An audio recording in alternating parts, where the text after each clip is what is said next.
So Cambridge Zen Center is like home. It's Sangha. It's a place of refuge, community, and love.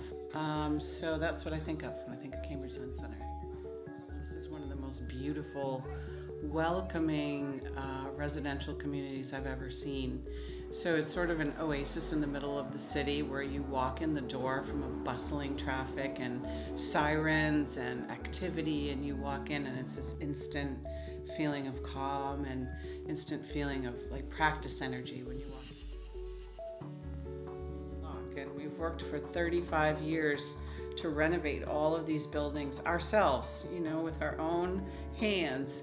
And now there's this one project we can't do alone. It's the exterior siding of the buildings is rotten. And it's half a city block.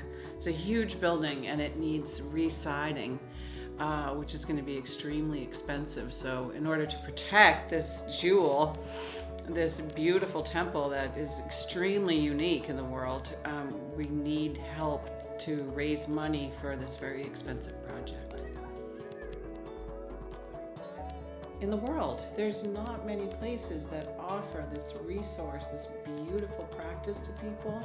And so if you think about it like that, we really need to protect it. And literally protect it means we need to keep it safe and keep the building standing so it doesn't rot, so that many, many hundreds of thousands of people can come here in future generations and benefit from this Buddha, Dharma, Sangha, this wonderful practice we inherited from Zen Master Sung San.